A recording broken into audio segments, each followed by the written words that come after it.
Greetings, people. Toon Kritic's the name, Toon's the name of the game, etc., etc.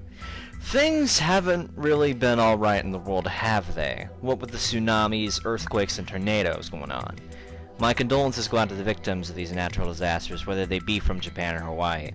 But oddly enough, this has given me some inspiration on what I want to do next. In memory of the Japan earthquake victims, we'll be traveling overseas once more for this review in a new segment I like to call From the Rising Sun.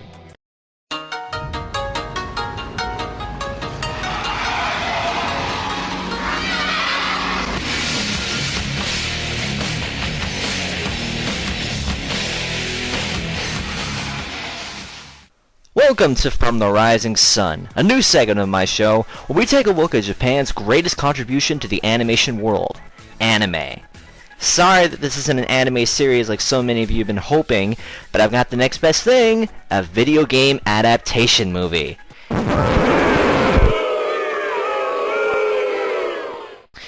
Oh boy, this genre is notorious for puking out some of the weakest movies in movie history. Such horrendous examples include the Super Mario Bros. Movie, Alone in the Dark, and Double Dragon.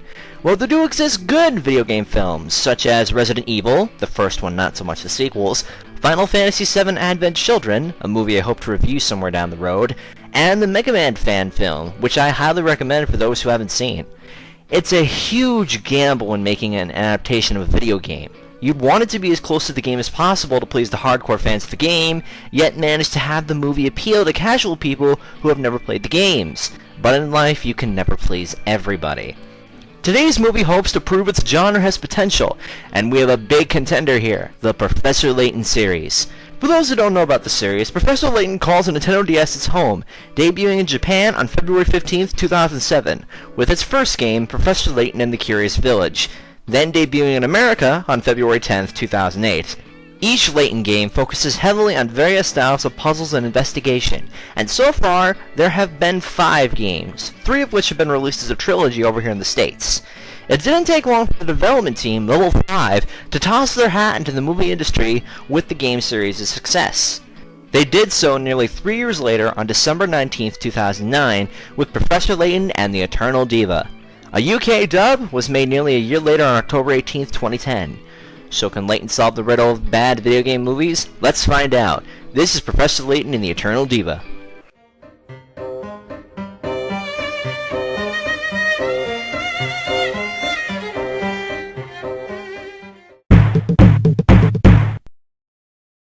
Let's let the intro for the movie fill you in with what you need to know.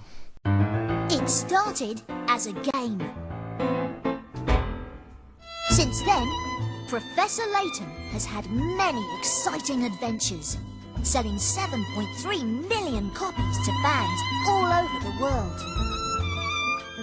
Today, we visit one of the Professor's earliest, most intriguing investigations, with his apprentice #1, Luke. That's me, by the way. As Professor Layton makes the leap from game to movie.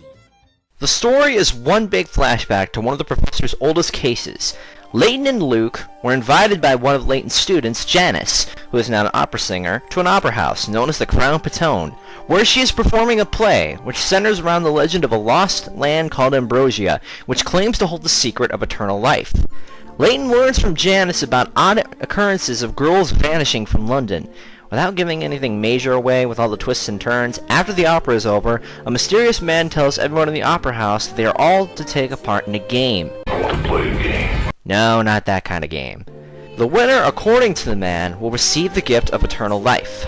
The opera house is revealed to be a ship and sets out to sea, and the mysterious man reveals a series of time puzzles that will help isolate the select few who are smart enough to progress to claim their prize. There's a subplot also going on with a mysterious girl that Janice meets that claims to have the spirit of a girl named Melina Whistler. Melina's father is Oswald Whistler, the pianist of the Crown Patone, and he lost Melina due to sickness. Everything from then on is full of twists, puzzles, surprises, and everything comes to a beautiful head in the finale. The supporting cast is decent, but no one really stands out. To me, they're just a rogue gallery of cookie-cutter assortments. So I'm only going to mention the main cast. We got 3 protagonists and 1 antagonist. First up, Professor Layton himself.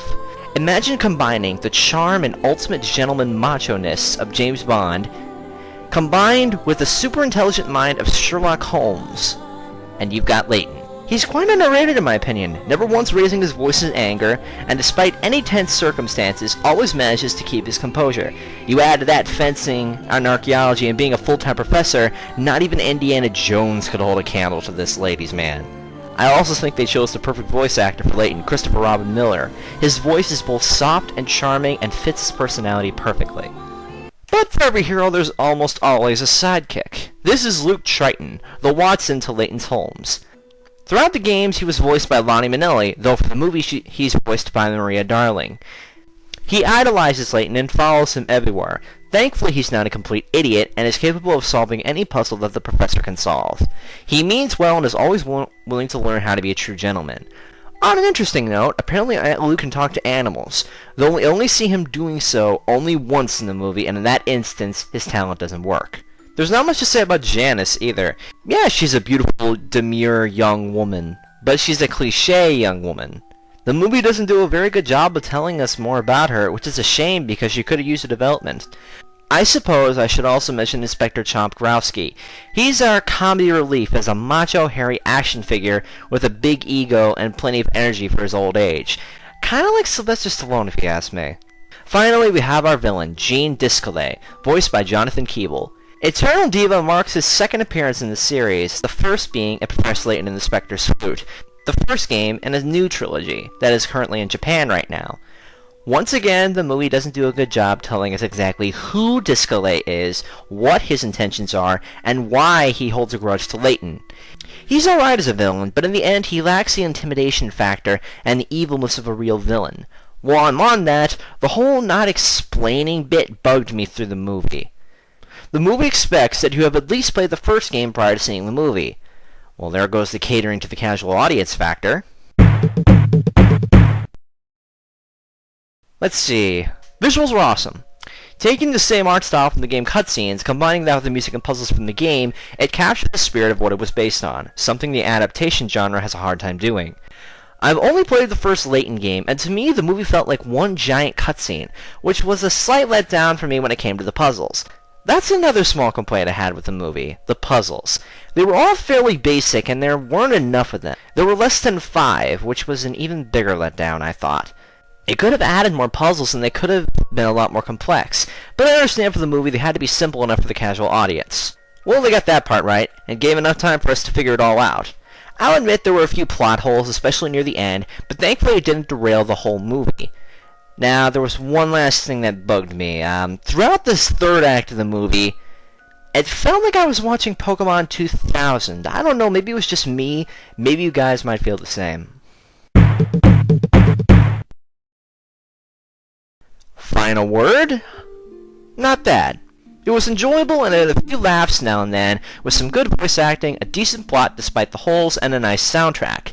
The UK dub of the movie is up here on YouTube, and I'll leave a link in the description for anyone interested. When you're finished watching, please leave a comment with your thoughts on the movie here. Shouldn't be too hard, right? It might be worth your while. You know, I feel like I'm forgetting something that's past, like a birthday of such. Oh, right! Last month I celebrated my 3-year anniversary here on YouTube. More than 250 videos and more than 800 subscribers. I've really come a long way. Thanks to all of you for your support. I love making videos to entertain you all, and to know that you've enjoyed them and want to see more is all the motivation I need. Now before I go, I want you guys to do anything you can to help out Japan and Hawaii. Maybe donating money to charities or signing petitions online, whatever works. Sometimes the smallest thing you can do will have a greater impact later on down the road. With that being said, I am the Toon Critic, keeping you totally tuned for your viewing entertainment.